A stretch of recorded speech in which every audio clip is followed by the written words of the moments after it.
Primer libro de Samuel, capítulo 14. El día de hoy vamos a ver del versículo 1 al versículo 23 en el primer libro de Samuel. Capítulo 14, versículo del 1 al 23. Hoy vamos a hablar de un personaje que se agrega a la historia de Samuel en esta historia. Como hemos estado viendo a lo largo de este estudio, la vida de Samuel, la vida de Saúl, la vida también de, pues de Elí, ¿no? Y de varios personajes que han ido apareciendo a lo largo de la historia. Hoy vamos a ver también un personaje muy particular que ha sido digno de muchos comentarios, como es el caso de Jonatán. ¿Tú has escuchado hablar de él, de Jonatán? Algunos lo dicen o lo mencionan Jonatán, pero no es en inglés. Es Jonatán porque es hebreo. ¿Sale? Luego decimos, a Jonatán, no es que no es en inglés, es hebreo. ¿Cómo se llama? Jonatán, ¿ok? Entonces el nombre de este personaje es Jonatán. Jonatán fue hijo de ¿quién? De Saúl.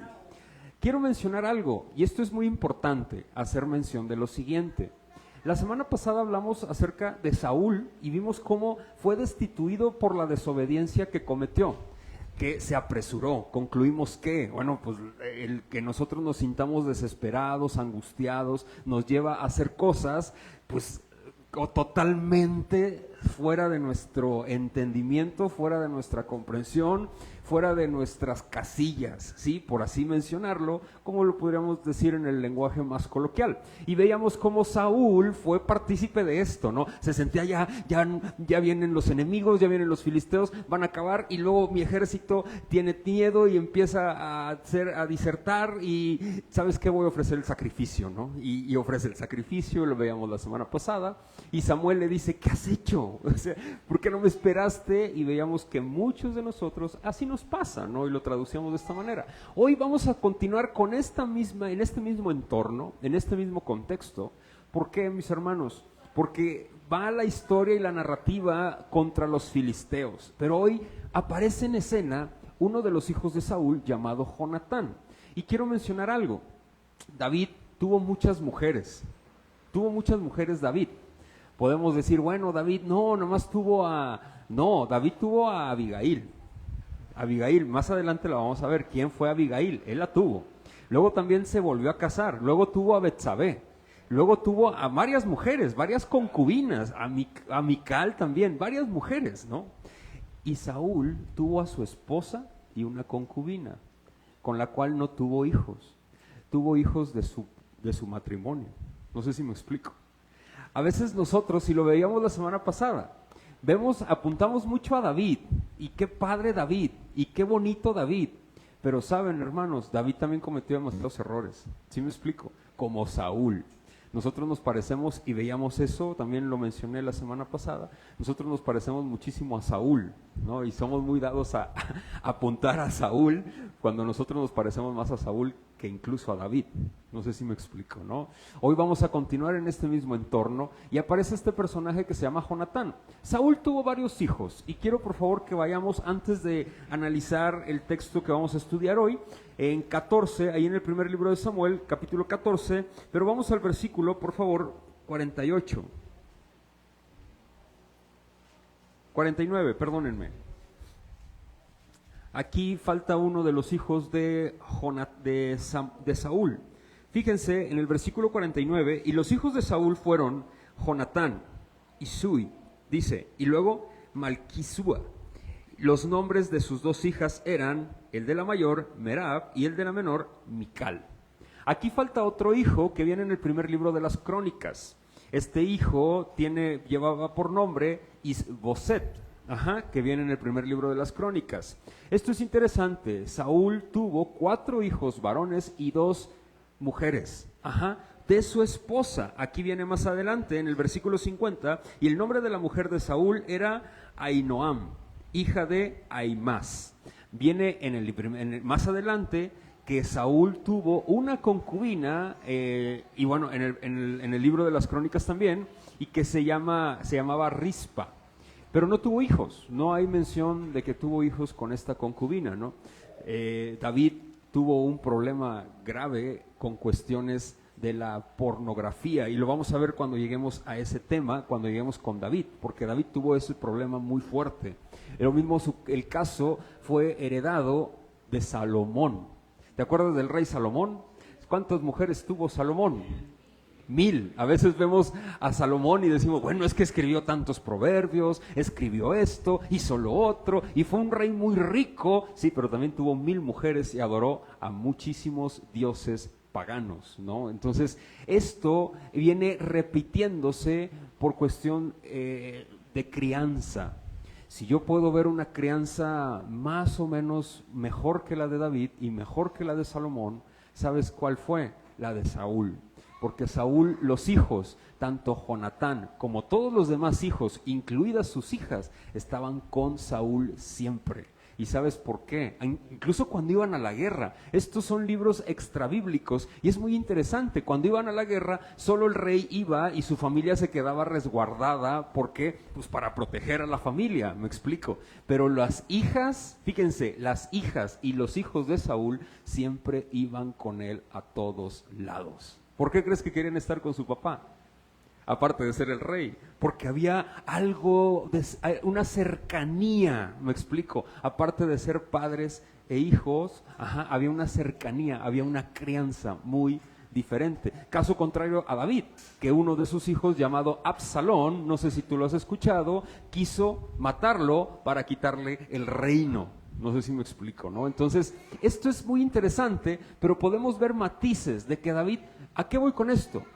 No es que David no era un hombre elegido por Dios y un varón conforme al corazón de Dios. Simplemente estoy mencionando que no nos podemos enfocar solamente en los personajes más populares, haciéndolos unas divinidades con D minúscula. No, el que se lleva la gloria en las Sagradas Escrituras siempre es, ¿quién? Dios, nuestro Señor Jesucristo, nada más. Ni Abraham, ni Moisés, ni David, ni Pedro, ni Juan, nadie, ni Pablo, porque luego a veces hay muchas personas que adoran al apóstol Pablo, como si fuera, hermanos, Pablo no murió por nosotros, David no murió por nosotros, Moisés no murió por nosotros. ¿Sabes quién se lo hizo? Jesucristo. ¿Sí me explico? Entonces apuntemos siempre a Cristo, todas las Sagradas Escrituras. Ahora bien, vamos por favor a ver esta parte porque vamos a entrar en el contexto con Jonatán. Checa, y quiero que te grabes algo que sucedió la semana pasada con Saúl a manera de mi introducción. ¿Qué hizo Saúl? Saúl quiso encontrar el favor de Dios y ¿qué fue lo que hizo? Ofreció un sacrificio. ¿Te acuerdas de eso?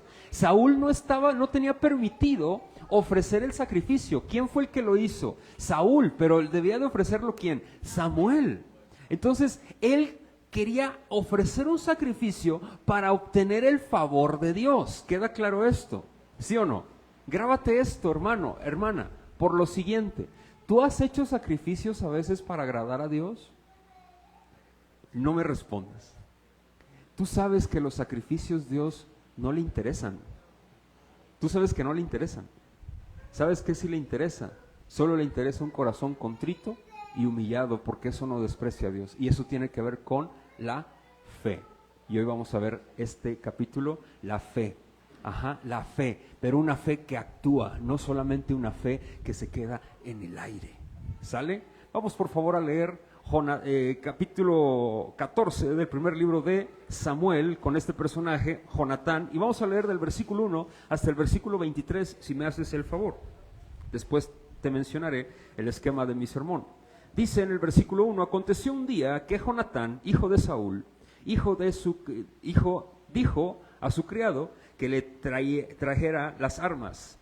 Ven y pasemos a la guarnición de los filisteos que está de aquel lado. Y no lo hizo saber ¿a quién? A su padre.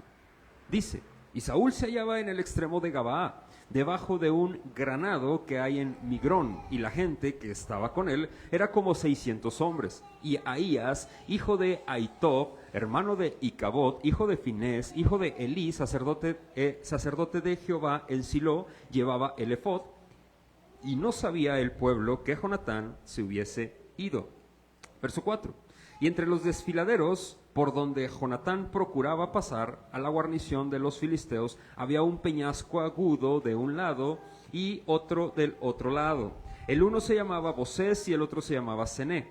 Uno de los peñascos estaba situado al norte hacia Micmas y el otro al sur hacia Gabaa. Dijo pues Jonatán a su paje de armas: ven, pasemos a la guarnición de estos incircuncisos, quizá haga algo que dice Jehová por nosotros. Fíjate, aquí Jonatán es el que saca a relucir el nombre del Señor, fuera de Saúl. Aquí fíjate la comparativa. Checa, fíjate lo que dice más adelante. Y su paje de arma, en el versículo 6, dice: pues no es difícil, ¿para quién? Para Jehová salvar con muchos, ¿o con qué? O con pocos. Me encanta esta frase de Jonatán. Pregunta: ¿tú crees que para Dios hay algo que es diferente, difícil y que lo pueda detener? No. Me gusta cómo lo dice la NTV. Te lo voy a leer. Me fascina, porque dice: crucemos hasta la avanzada de esos paganos, le dijo Jonatán a su escudero. Tal vez el Señor nos ayude, porque nada puede detener al Señor. Él puede ganar la batalla, ya sea que tenga muchos guerreros o solo unos cuantos. ¡Wow! Me encanta. Checa lo que dice más adelante. Regresamos a nuestra lectura en el versículo 7. Y su paje de armas le respondió: haz todo lo que tienes en tu corazón. Ve pues, aquí estoy contigo a tu voluntad. Dijo entonces Jonatán: vamos a pasar a estos hombres y nos mostraremos a ellos. Y si nos dijeren así: esperad hasta que lleguemos a vosotros, entonces nos estaremos en nuestro lugar y no subiremos a ellos. Mas si nos dijere así: subid a nosotros, entonces subiremos, porque Jehová los ha entregado en nuestra mano. Y esto no será por señal. Versículo 11. Se mostraron pues ambos a la guarnición de los filisteos, y los filisteos dijeron: he aquí los hebreos que salen de las cavernas donde se habían escondido. Y los hombres de la guarnición respondieron a Jonatán y a su paje de armas y dijeron: subid a nosotros y os haremos saber una cosa. Entonces Jonatán dijo a su paje de armas: sube tras mí, porque Jehová los ha entregado en manos de Israel. Verso 13, y subió Jonatán trepando con sus manos y sus pies, y tras él su paje de armas. Y a los que caían delante de Jonatán, su paje de armas le iba tras él y los mataba. Y fue esta primera matanza que hicieron Jonatán y su paje de armas, como 20 hombres, en el espacio de una media yugada de tierra. Y hubo pánico en el campamento y por el campo y entre toda la gente de la guarnición, y los que habían ido a merodear también ellos tuvieron pánico. Y la tierra tembló. Hubo pues gran consternación. Y los centinelas de Saúl vieron desde Gabaa de Benjamín cómo la multitud estaba turbada, e iba de un lado a otro y era deshecha. Entonces Saúl dijo al pueblo que estaba con él: pasad ahora revista y ved quién se haya ido de los nuestros. Pasaron revista y aquí que faltaba, ¿quién? Jonatán y su paje de armas. Y Saúl dijo a Ahías: trae el arca de Dios, porque el arca de Dios estaba entonces con los hijos de Israel. Pero aconteció que mientras aún hablaba Saúl con el sacerdote, el alboroto que había en el campamento de los filisteos aumentaba e iba creciendo en gran manera. Entonces dijo Saúl al sacerdote: detén tu mano. Y juntando Saúl a todo el pueblo que con él estaba, llegaron hasta el lugar de la batalla, y he aquí que la espada de cada uno estaba vuelta contra su compañero, y había gran confusión. Y los hebreos que habían estado con los filisteos de tiempo atrás, y habían venido con ellos de los alrededores al campamento, se pusieron también del lado de los israelitas que estaban con Saúl y Jonatán. Asimismo, todos los israelitas que se habían escondido en el monte de Efraín, oyendo que los filisteos huían, también ellos los persiguieron en aquella batalla. Verso 23. Así salvó Jehová a Israel aquel día, y llegó la batalla hasta Bet-Aven, ¿no? Esto es muy interesante. El esquema de mi sermón son 2 puntos, muy sencillos. Es una narrativa histórica, es algo muy sencillo de comprender. Ahorita lo voy a explicar a detalle, Pero es algo muy sencillo. Y vamos a ver, porque de donde parte todo este esquema o toda esta narrativa, la centralidad es lo que hace Jonatán. Ahorita voy a explicar esto. Los 2 puntos de mi sermón son los siguientes: Jonatán y su paje de armas, del versículo 1 al verso 14. El punto 2 es Jonatán ataca con su paje de armas, del versículo 15 al versículo 23. Vamos a ver lo siguiente, hermanos, para explicar, y me voy en mi primer punto. Jonatán era hijo de Saúl. Este hijo de Saúl era diestro en las armas. Ojo, Jonatán no era una persona delicada y sensible. Jonatán era más grande que David. Jonatán, para él ya salir a la guerra, ha de haber tenido arriba de los 30 años de edad. Para los judíos era un joven todavía. Y bueno, una persona de 30 años de edad está fuerte y es joven todavía. Estoy hablando, mínimo tendría como unos 30 años. Algunos historiadores mencionan que Jonatán ha de haber tenido alrededor de unos 33, 34 años cuando él estaba en las campañas de guerra con su padre, que es Saúl, en contra de los filisteos. ¿Sí me explico? Obviamente, esto es importante hacer mención. ¿Por qué? Es muy probable, hermanos, muy probable que Jonatán era diestro para las armas y él no era un enclenque. ¿Sí me explico? Porque luego lo ponen, vamos a ver unos textos que luego dicen, es que sobre todo esta nueva doctrina, bueno, no es tan nueva, esta teología del homosexualismo, ¿no? De las iglesias homosexuales que centran su idea en que David y Jonatán tenían una relación porque eran amigos, ¿no? Y no tienen nada que ver, es una traducción o es una tergiversación de la traducción que ellos manejan. Y lo vamos a ver más adelante. Ahora bien, Jonatán no era ningún enclenque, Jonatán era un hombre de armas. Miren, Jonatán era resguardado porque el que seguía de reinar después de Saúl, ¿saben quién era? Jonatán. Eso era. El que merecía la herencia del trono después de Saúl, ¿era qué? Jonatán. Jonatán era protegido. No sé si te fijas, pero en el texto dice que cuando Saúl se da cuenta que hay alboroto en el campamento de los filisteos, le dice, bueno, los centinelas eran personas que vigilaban los campamentos enemigos. Eso se le llama centinela. Y estos personajes estaban viendo que en el campamento había alboroto de los filisteos y no sabían qué estaba pasando. Entonces Saúl dice, pasemos revista. ¿Qué significa esto? Hagamos un censo rápido para ver quién de mis 600 hombres que están conmigo no está aquí. ¿Qué está sucediendo? Y se encuentra que no estaba Jonatán ni su paje de armas. ¿Y qué hace Saúl? Grita. Me gusta cómo lo traduce el NBI y también la NTV. Saúl se pone absorto y se pone loco, se enloquece porque su hijo se fue a pelear solo en contra del ejército. No sé si me explico.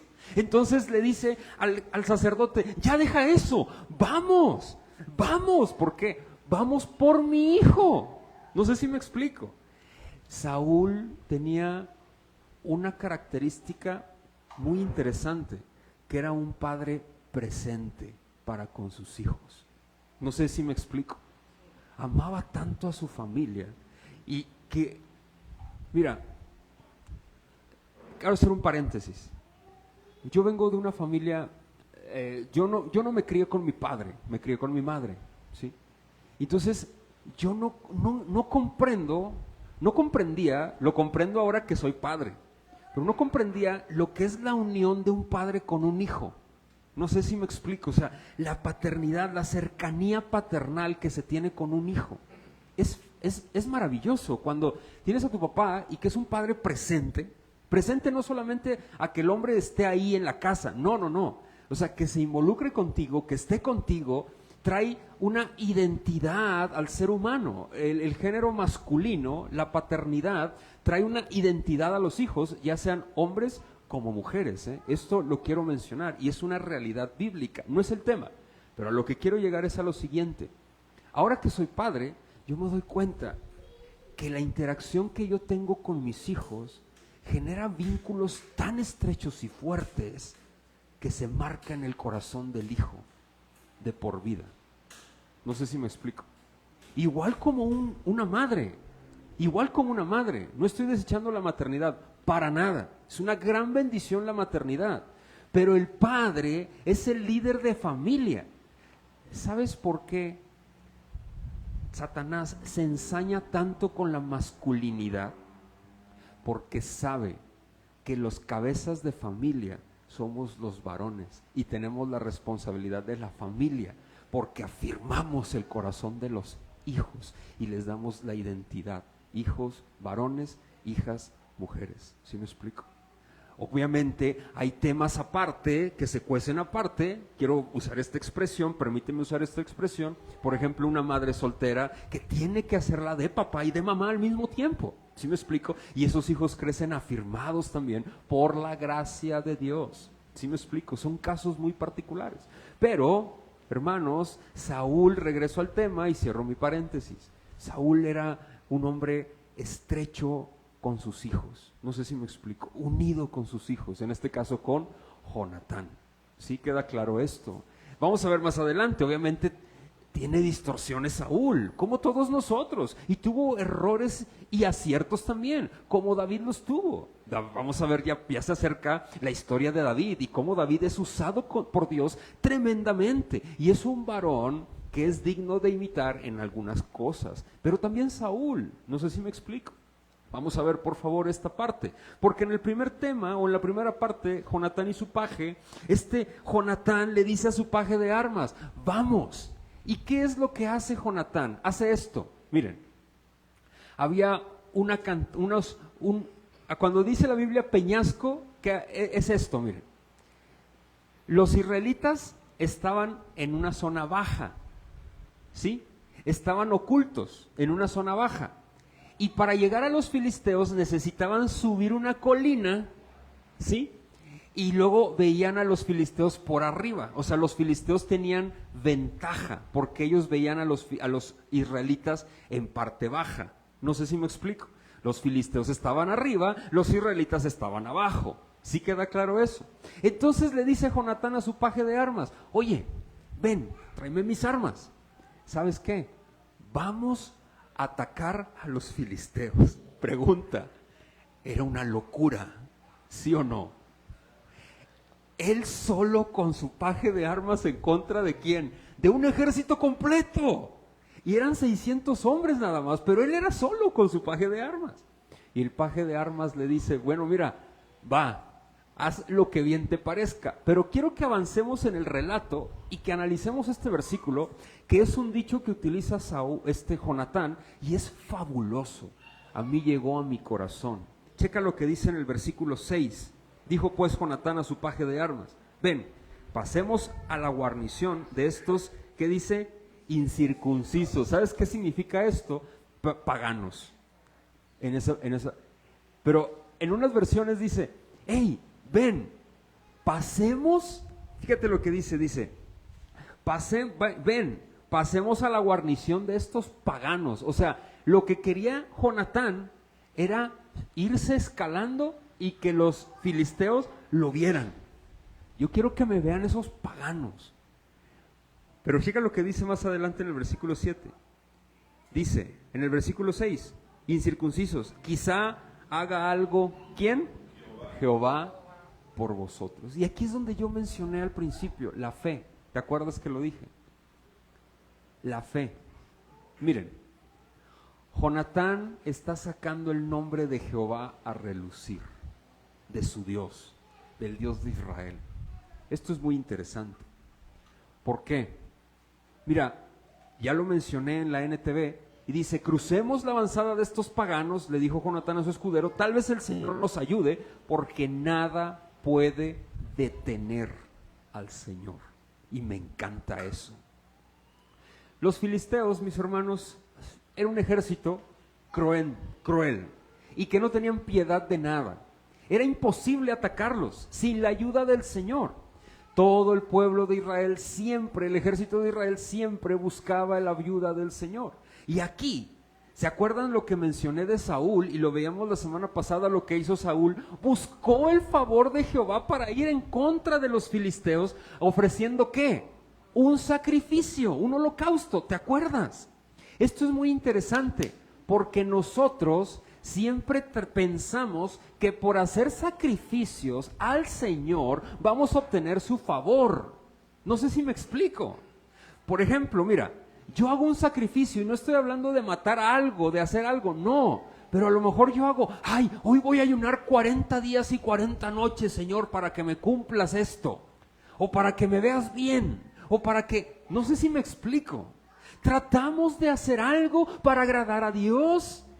Cuando, hermano, hermana, los hijos de Dios, y lo quiero afirmar y reafirmar, los hijos de Dios no tenemos que hacer nada para agradar a Dios, porque ya le agradamos a Él. ¿En quién? En Cristo. No sé si me explico. Otra vez, ¿te acuerdas lo que he mencionado de la justificación? ¿La justificación qué es? Yo pongo este ejemplo siempre.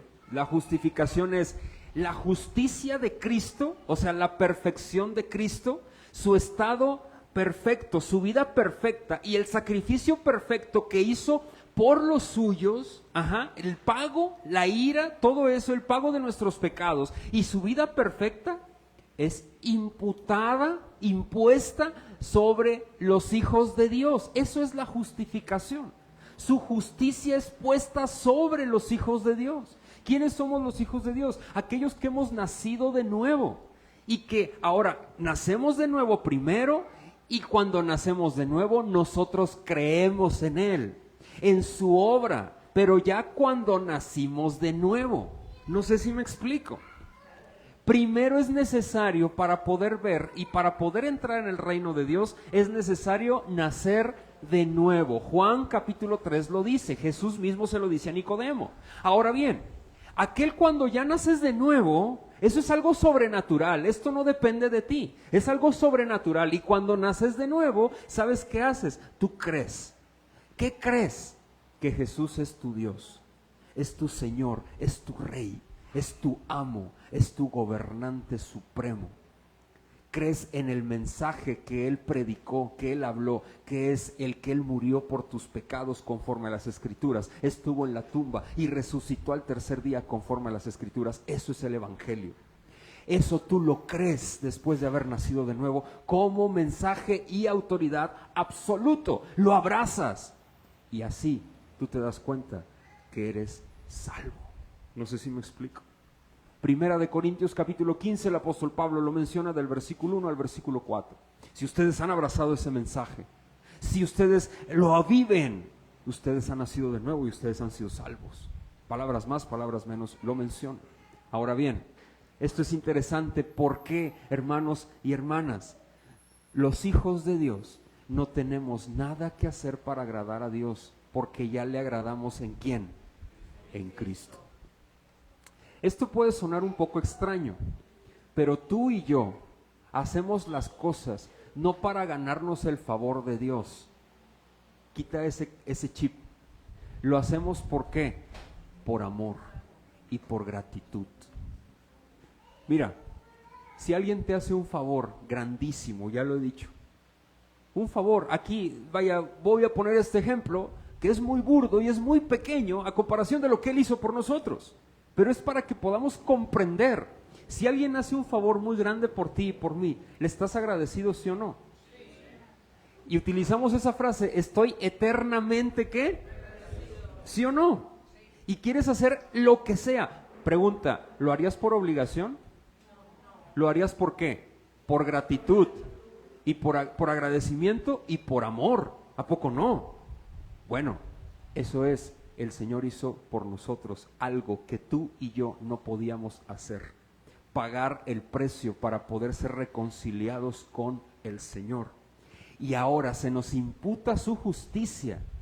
Y ahora nosotros, yo oro no para obtener el favor de Dios, yo oro porque lo necesito a Él. Oro porque necesito de mi Señor. Oro porque si no oro, como le dije la otra vez a uno de mis hijos, las cosas se ponen feas. O sea, ¿por qué tenemos que orar, papá? Me dice uno de mis hijos, porque las cosas se ponen feas si no lo hago. ¿Y a poco no? La oración es para mí, la oración no es para el Señor, la oración es para mí. porque yo necesito depender más de Dios. Y cuando yo oro, yo estoy hablándole a mi alma, diciéndole que yo dependo de alguien más grande. Y ese más grande es mi Rey, mi amo y mi Señor, es Jehová. ¿Sí o no? Para eso es la oración.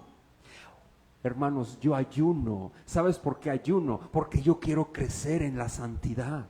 Porque ayuno, porque yo quiero ser más como Cristo. ¿Por qué? Porque va a venir el día de la tentación. Y cuando venga el día de la tentación, si yo ayuno, yo voy a estar fortalecido espiritualmente para poder atacar la tentación, mis hermanos.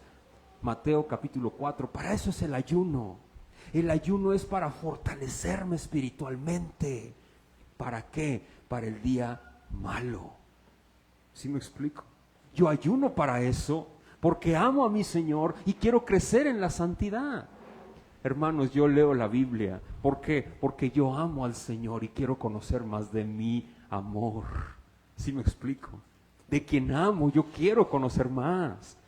Alejandro, es que no siento que lo amo. Ora más, para que a tu alma la sometas y le declares a través de esa oración, diciéndole: hey, alma mía, como decía el salmista, que era David, alaba a Jehová. No te apoyes en tu propia prudencia, hermano. ¿Sí queda claro esto? Mis hermanos, Saúl, ¿sabes? Regresando al texto, Saúl, ¿sabes qué quería hacer? Ganar el favor de Dios a través de un sacrificio. ¿Y sabes qué hizo Jonatán? No hizo ningún sacrificio. Que se agarra su paje de armas y le dice: a ver, ¿cuántos son? Bueno, son muchos, son miles. ¿Sabes qué? Tráeme mis armas.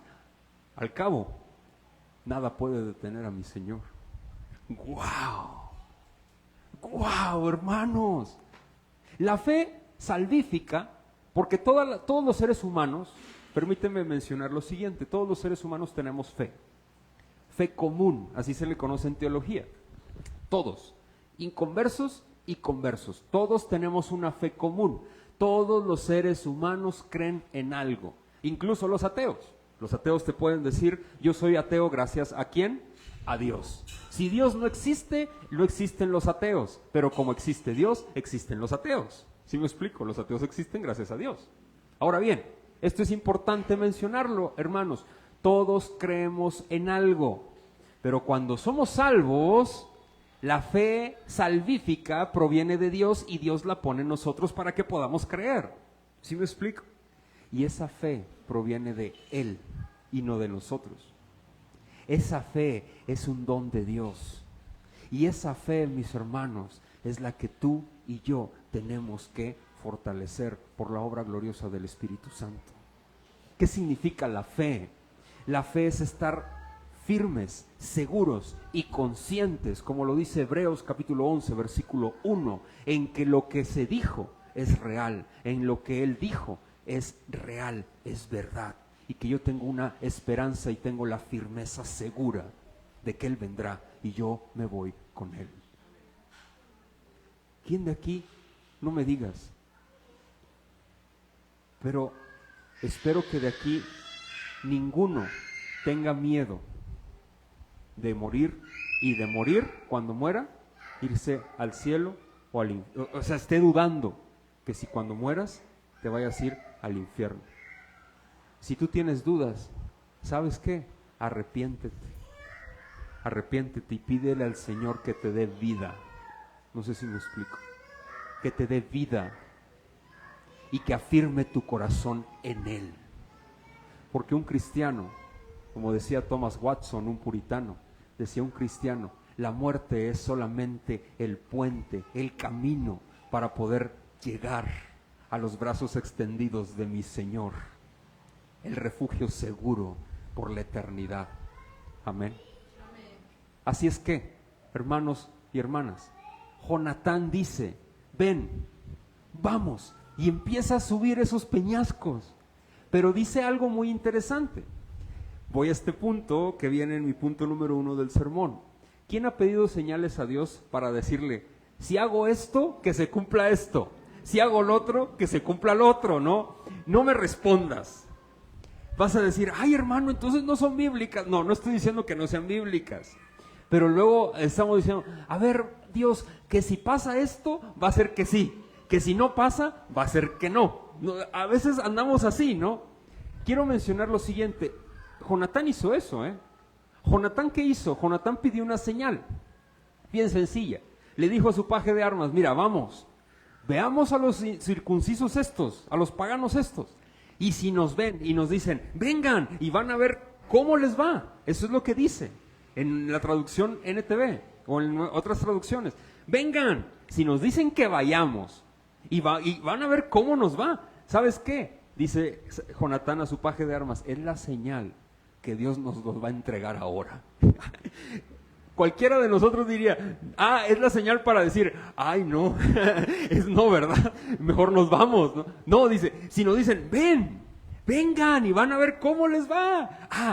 Me encanta Jonatán porque va a decir, ¿te acuerdas de un personaje? Jonatán se me figura mucho a Caleb. ¿Te acuerdas de Caleb con Josué? Wow, es uno de los personajes, aparte de Jesús obviamente, que me gustan mucho en la Biblia, Caleb, ¿no? Porque dicen, hey, vamos, a los 80 años llega Caleb y les pide la tierra, no sé si, pero había gigantes, y dice, no, imagínate el anciano de Caleb, no, el Señor los ha entregado en nuestras manos, yo voy a conquistar la tierra. ¡Wow! Ese Caleb, como Jonatán, me imagino a Jonatán, ya, nos dijeron que sí, es la señal, venga, vamos. Y empiezan a subir, y se empiezan a dejar venir los filisteos. Yo les decía a mis hijos la otra vez, hoy en la mañana platicábamos de esto y les decía, ahora, estás hablando de soldados, no estás hablando de, pues, un vendedor o un filisteo ahí curtidor, no, estás hablando de soldados, un soldado, hermano, ¿sí? De la infantería de los filisteos, le dice, empiezan a venirse, y Jonatán empieza a aventarlos, a golpearlos, a tirarlos, y su paje de armas los remataba. Y los iban subiendo, los iban dejando. 20 hombres en total mató Jonatán. ¿Y sabes qué hizo el Señor? Por la fe de Jonatán. Fíjate, por la fe de Jonatán, con la fe más bien de Jonatán. ¿Sabes qué le demostró el Señor? Que el Señor estaba con él. ¿Y sabes qué hizo el Señor? Hizo que temblara la tierra en ese momento. ¿No lo leíste? Fíjate lo que dice más adelante en el versículo 15. Hubo pánico en el campamento y por el campo, y entre toda la gente de la guarnición y los que habían ido a merodear. También ellos tuvieron pánico. ¿Y la tierra qué dice? ¡Wow! ¿Quién hizo que temblara? ¿Jonatán y su paje? Eran 2 hombres solitos. El Señor hizo que temblara. ¡Wow! ¿Y sabes por qué? Dice que después Saúl pasa revista y se dan cuenta que hay pánico en el campamento de los filisteos y todos estaba temblando y había confusión, no sabían qué estaba pasando y todos empezaron a correr unos con otros y a golpearse entre ellos. Y aprovechó eso Saúl, llegaron y atacaron y acabaron con los filisteos. Pero esto es interesante, ojo. Más adelante, la próxima semana, veremos la insensatez de Saúl de hacer algo que no se debía hacer. Pero esto es interesante. Lo que hace Jonatán, hermanos y hermanas, es algo que muchos de nosotros, familia, que claudicamos con la fe. Mira, yo sé que tú, tal vez hoy o en la semana te sucedió algo en donde tu fe se tambaleó. Y me refiero en el buen sentido, en donde tu fe se trató de desequilibrar. Hermanos, oye, ¿dónde está tu fe? De verdad, ¿en dónde está tu fe? Y te lo pongo como reflexión, ¿en dónde está? ¿En ti? ¿En lo que tú puedas hacer? Jonatán, ¿en dónde estaba la fe? ¿Hacia dónde apuntaba la mira de Jonatán? ¿Hacia él? ¿Hacia sus capacidades? No. Luego le mencionó a su paje de armas y le dijo, nada puede detener al Señor. Absolutamente nada lo puede detener. Y esto no es un mensaje antropológico. ¿Qué significa centrado en el ser humano? No, porque ahorita voy para allá. Y esto es muy importante. Pero sí quiero mencionar esto a manera de paréntesis. ¿En dónde está tu fe? ¿Hacia dónde te diriges siempre? Cuando ocurre algo, cuando sientes que te desestabiliza algo, ¿hacia dónde corres? Pregunta. Cuando hay escasez, ¿hacia dónde corres? Cuando hay algún problema, ¿hacia dónde corres? No hay mejor refugio y lugar más seguro que los pies del Maestro. De verdad, estoy hablando metafóricamente de nuestro Señor Jesucristo. No hay lugar más seguro, hermanos. Miren, te lo digo con todo mi corazón. Hay algo que me duele mucho. Cuando algo, y es que, hermanos, necesitamos avivarnos. De verdad. No esperes que va a venir Dios y va a mandar un ángel y te va a soplar. Como si fuera, hermano, el Espíritu Santo está en ti. Y Pablo se lo dice a Timoteo: te aconsejo que avives el don que está en ti. Aviva el don, avívalo, avívalo. Te corresponde a ti, a ti. Es una sinergia. Más días pegados al Maestro en oración, porque nuestra alma lo necesita. ¿Sabes por qué dejas de estar avivado? ¿Sabes por qué? Porque dejas de estar encendido. ¿Y sabes por qué dejas de estar encendido? Porque dejas de estar pegado a la fuente. Dejas de estar pegado a la fuente. No sé si me explico. Y no es que tu salvación la pierdas. No, estoy hablando de tu vida práctica. De tu vida. Las comodidades son un peligro para los seres humanos, hermanos. De verdad. Y nos distorsionan nuestra vida. De verdad, y lo mencionaba el domingo. Aviva el fuego que está en ti. Avívalo. El don está en ti y el Espíritu Santo está en ti. Te corresponde perseverar en la vid, porque separados de mí, dice Jesús, nada. ¿Cuánto? Nada pueden hacer. Ay, hermano, es que no sabes los problemas que tengo. No, yo no, pero Dios sí. El Señor sí. ¿Y qué? No hay nada que pueda detener a tu Señor, a mi Señor.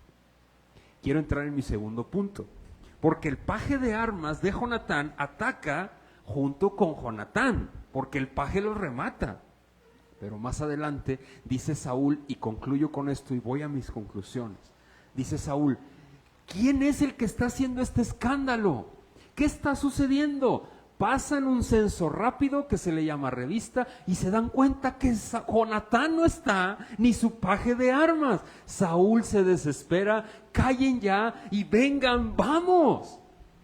Miren, me gustaba un comentario que decía: Saúl no estaba interesado en destruir a los filisteos. Saúl estaba más preocupado por el príncipe Jonatán. Y él fue corriendo desesperado por su hijo.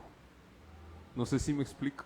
Mientras el sacerdote traía las cosas y decía: bueno, a ver, vamos a ver, a consultar al Señor, y dice: calla ya, detente, vámonos, porque Jonatán está allá y está solo. No sé si me explico. Él iba a ser el próximo rey, aunque nosotros ya sabemos la historia, pero Saúl todavía no la sabía, no sabía qué estaba pasando, pero él dijo: voy por mi hijo. ¿Sí o no? ¿Te has sentido desesperado por un hijo alguna vez, los que somos papá? ¿Qué quieres hacer? Salir corriendo con él, ¿sí o no?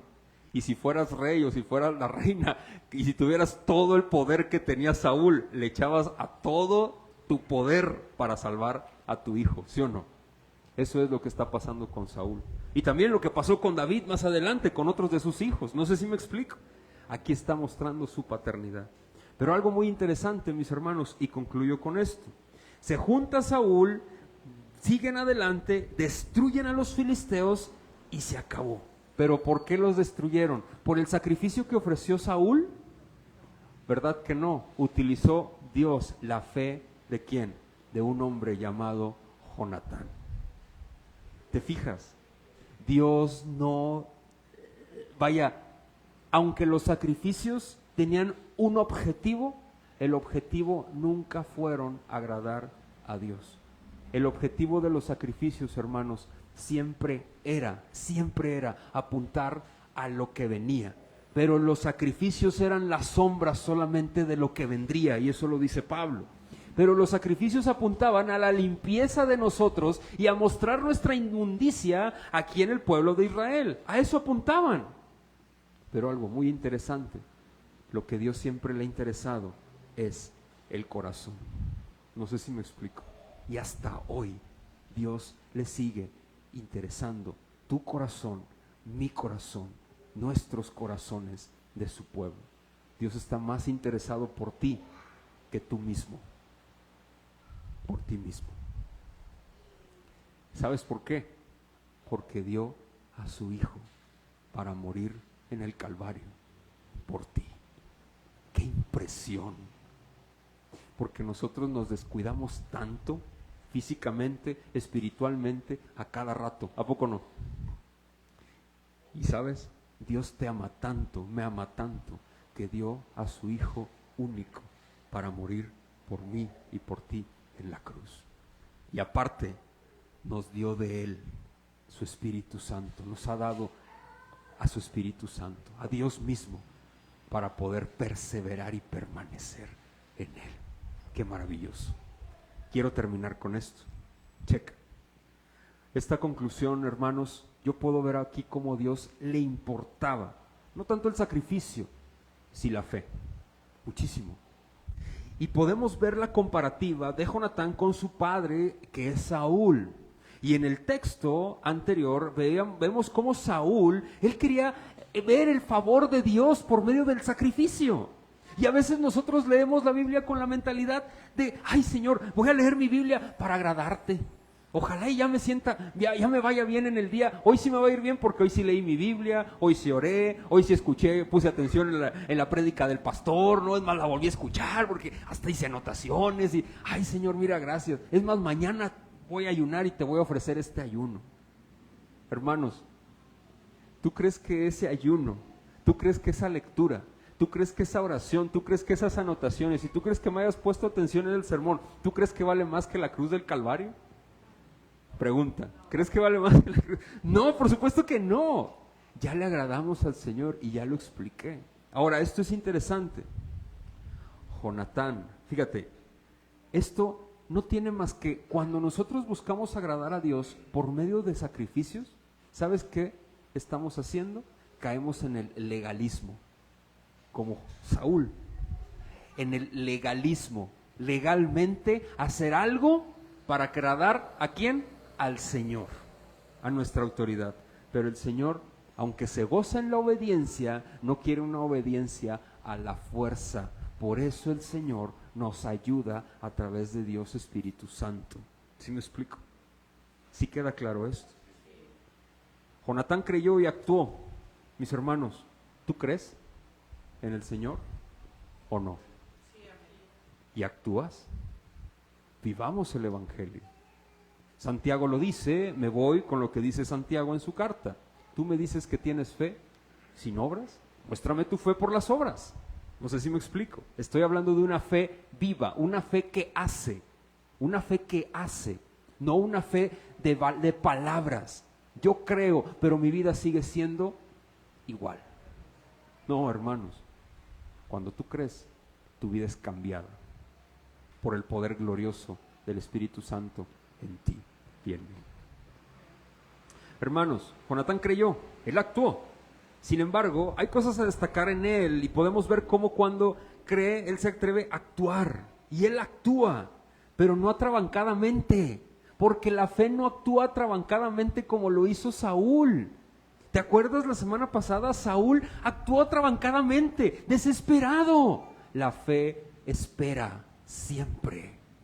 La fe espera siempre, porque cuando nosotros oramos y tenemos fe, ¿sabes? Descansamos en quien hemos orado y en quien nosotros creemos. Amén. Claro. Ojo, no quiero que se malinterprete, porque luego decimos, no, es que traigo problemas con mi esposa, pero ya oré a Dios. ¿Y qué estás haciendo? No estoy esperando que Dios me diga, no, es que ya te dijo. En la Biblia ya te dijo qué hacer. ¿Qué estás haciendo? No estoy esperando. ¿Qué estás haciendo? No sé si me explico. Estoy esperando su voluntad. Por eso, aquí lo dice. ¿Qué estás haciendo? ¿Ya lo hiciste? ¿Sí me explico? Porque a veces hay instrucciones precisas en la Biblia que debemos hacer o que no debemos hacer. Y luego queremos una señal. Señor, confírmame. ¿Qué otra señal quieres que ya esté escrito aquí? ¿Sí me explico? Hermanos, esto es muy interesante. ¿Por qué? Quiero terminar con esto. Aquí vemos la redención y es fascinante esto que te voy a comentar. Me encantó. Al estudiar este texto, yo vi la redención clarísima y esto me apunta a Cristo. El pecado no pudo detener a Dios. Fíjate, la redención que es la salvación de nuestras almas. Hermanos, el pecado no pudo detener a Dios. No hay nada que detenga a nuestro Señor. Nada. El pecado no pudo detener a Dios para salvar a sus hijos, ni mucho menos la muerte, porque Dios venció a la muerte, la aplastó, la destrozó. Me encanta Oseas cuando donde dice, yo aplastaré la muerte, te aplastaré y la compasión será escondida de mis ojos. ¡Guau! ¿Qué significa esto, hermanos? Tomo este versículo de Jonatán porque no hay nada que detenga a Dios. Nada. Tu pecado no detuvo a Dios para la salvación. Oye, la muerte no detuvo a Dios para salvarte. Aquí vemos a un hombre, a la fe de un hombre llamado Jonatán. Y que no se detuvo por nada, porque confió. Pero él expresó, no hay nada que detenga a Dios. Y esa misma frase yo la tomo para llevarla hasta nuestra época y mostrar, el pecado no pudo detener a Dios, la muerte no pudo detener a Dios.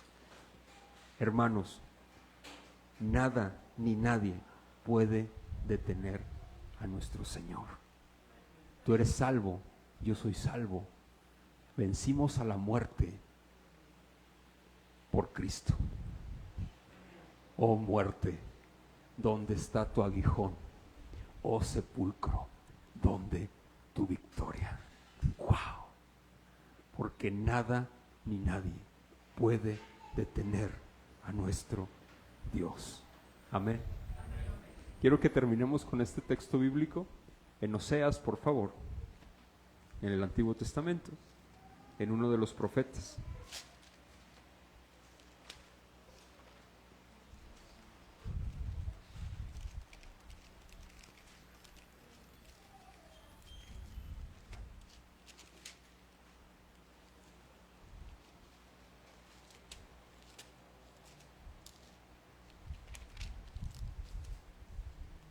Oseas 13:14, por favor.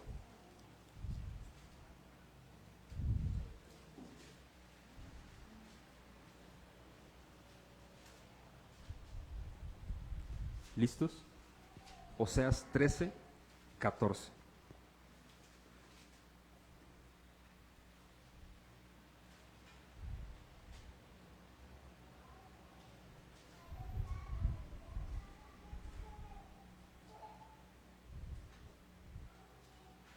¿Listos?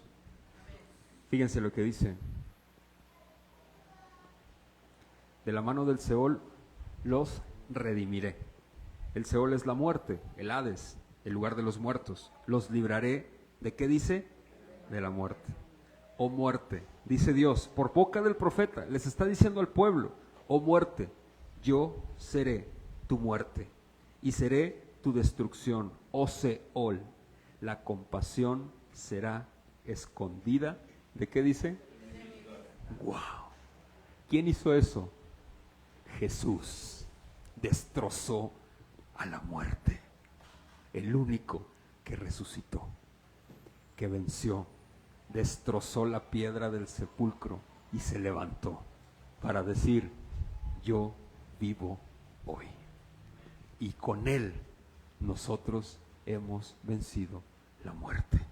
Amén. Wow. Por eso decimos, y lo repito otra vez como Pablo lo dice en Corintios 15: oh muerte, ¿dónde está tu aguijón? Oh sepulcro, ¿dónde tu victoria? Amén. Vamos a orar, por favor. Señor, te agradecemos muchísimo, de verdad, gracias. Dos cosas queremos poner en tus manos en nuestras oraciones, porque nuestra alma lo requiere, Señor. La primera es: fortalece nuestra fe.